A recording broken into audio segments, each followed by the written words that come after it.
Hi guys, welcome back to my channel. It is Khadija here. If you're new here, welcome for the first time. I'm not going to make this intro very long, I guess, because you already know what the video is about. I think as of today, I am 19 days away from leaving for London, and I finally got my visa back. And so I decided to make like a video about the whole process. I actually watched a video of someone else's before I even applied for mine, like way before I applied for mine, and it was really helpful. But yeah, we're gonna go ahead and get started. And I have my iPad here because it has some information up there, and I just wanted to make sure I didn't forget anything. So this is the process, I guess, for me applying for a visa, and I'm not sure if it's the same for like all schools in the UK. I would think it's pretty the same. It's a UK student visa, so yeah. Anyway, so the first thing for applying for a UK visa is you have to receive a CAS statement. It's CAS. A CAS statement, it stands for Confirmation of Acceptance of Studies. You receive it from your school. And I guess in order for you to get that, there's maybe like one or two other things you have to do before you even get that. And the first thing is, of course, you have to have an offer from the school. So, and it has to be unconditional. So when I say unconditional, I mean, for me, when I first applied, my offer was conditional because, for one, I was still in school getting my bachelor's, so can't get a master's because, well, I applied for a master's program, so can't get my master's before I can get my bachelor's, so I had to finish out that program. And then also my GPA was kind of low at the time when I applied, so I had to bring up my GPA, and maybe that's like another story. Once those requirements were met, my offer became unconditional. And then also I would say go ahead and make sure you have your finances in order. When I say finances, I just mean, like, for me, I'm financing this mainly through like financial aid, like government loans and grants and stuff. And so also, if you are from the US, you can, I guess, like, if you've ever been to college, you fill out the FAFSA. And even if you're going to a school abroad, a lot of schools abroad or they're willing to accept the FAFSA from here, and you can use that for funding for your program abroad. So that's what I did. You can use US funds for a lot of programs abroad. You just have to make sure that your school accepts it. And so that's what I did. So I would say, if you're thinking about it, go ahead, apply, try it. Just check, I guess, like the FAFSA website first to make sure that they would accept that funding, because that's mainly how it. So once you have that in order, you will receive your CAS statement, your confirmation of studies, or your confirmation of acceptance of studies from your school. And then once you get that, you can go ahead and apply for your visa online. So you just go to the UK website, and you start your online application, and you use your CAS statement. Your CAS statement has like a bunch of information on it for you, specifically for filling out your visa application online, like your program, the school, your CAS number, which sometimes you have to put that in your visa application. And the visa application is pretty straightforward. There were some things that I guess were a little confusing for me, so I had to email the schools. I'm going to Goldsmiths, so if I say Goldsmiths, that's the school I'm talking. It's just the school. I had to email Goldsmiths immigration team there, and like ask them about certain questions and things like that. And I was just double checking a lot, honestly, because I didn't want there to be any issues or any holdups with my application, and there weren't. It just took a while to actually submit it, honestly, because I was emailing them back so often with like so many different questions. But yeah, it is what it is. But it's done now, and I have my application. Well, not my application. I have my visa. So yeah. So first step, like I said, your CAS statement. Your second step is apply for the application online. Another thing, when you apply for your visa online, I did not know this. It was expensive. I knew it was going to be expensive, but I didn't know it was that expensive. On the school's website that I go to, they sent, or even in an email, they had like the cost of attendance, the COA, for the school and all that. And one thing that was up there was a health surcharge. I think it said 300 pounds like per school year or something. So I was like, okay, but I did not know that you pay for the health surcharge on your visa application. So for me, I had to pay that on top of the actual visa application, which was like another $400 something, like $450-ish, $450. And that health surcharge was not 300 pounds, or I guess the equivalent of about 400 US dollars. It actually was almost $600. It was actually $598.50 to be exact, and I had to pay that to submit my application. I couldn't submit it without it. It had to be done. So I paid for that, and that ran me a little over $1,000. But it's done. It had to be done. But yeah. So I would say just make sure, I mean, if you're watching this early enough in the process, then it'll be really helpful for you to know, like, this is what it's going to cost to get it done. So, yep. And also the last thing, when you're filling out your application online, you have to set up your biometrics appointment. You can change your appointments up to 24 hours before your scheduled appointment. So you've done your CAS statement, or you gotten your CAS statement. You've applied for your visa online and paid that health surcharge, super expensive. And the next thing, and you've scheduled your biometrics appointment, which is a part of the visa thing right at the end. You need to make sure you get all your like paperwork together. When you go to your biometrics appointment, you have to bring certain things. Honestly, I bought I brought so much extra stuff, it was kind of pointless, honestly. But it was better to have it, and then they not need it versus if they needed it and I didn't have it, and then I don't really know what would have happened. So yeah, just make sure you have all your paperwork, and it'll tell you when you're doing your application like what paperwork you need to take with you to your appointment.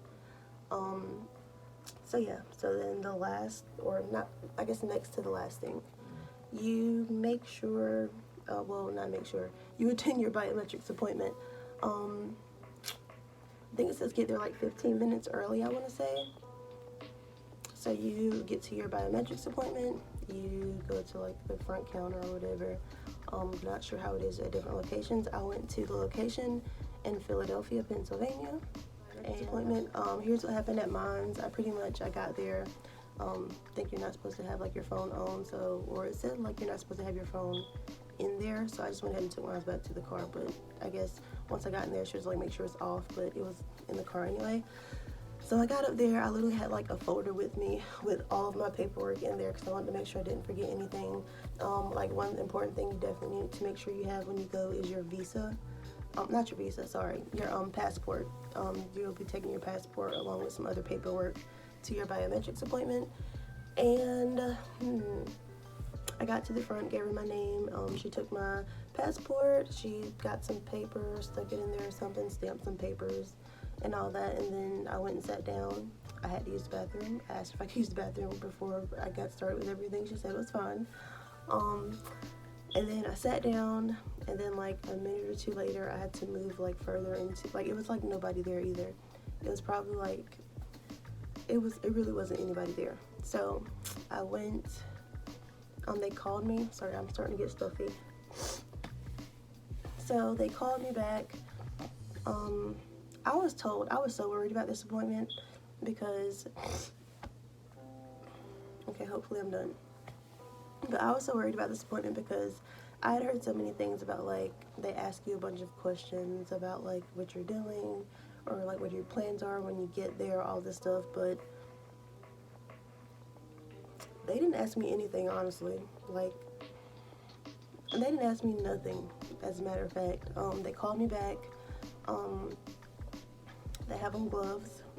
She grabbed my, I keep wanting to say visa. She got my passport. She like verified it, all this stuff, I guess. And then literally like 2, maybe 3 minutes after being back there. Oh wait, yeah, okay, after that, and I got back there, she got my visa, my passport. She got my passport. She took a picture of me, and then she started scanning my fingerprints. You do all 10 fingerprints. It's like you'll scan it and then like rock it back and forth, like side to side, so they have it all that. Oh, sorry. But yeah, they got my fingerprints and sat there for a couple minutes. I want to say maybe she printed something on that paper that I got when I originally got there or something like that, and she's like, okay, you're good. That was it. No questions like people were talking about when I was Googling it and all this stuff. Like, it was nothing. So I was worried for no reason, but I would rather be like overly prepared than not prepared at all. And that was my appointment. Like I said, it probably took like 10-15 minutes tops. My appointment was for 12 o'clock. I got there, it was like 11. I got there, walked in at like 11:45, but then I had to turn around because, like I said, I took my phone back and went in. When I got back to the car, I looked at my phone and it was 12:02. Like, not playing, like, it was so fast. So yeah, and that was my process for that. I guess the last thing after my appointment, I went straight to UPS. The one thing I will say is you can purchase a courier service, because after you do your biometrics appointment, you have to send off all those papers to New York. As I was saying, you can purchase a courier service online. Sorry, it's not required, but you can.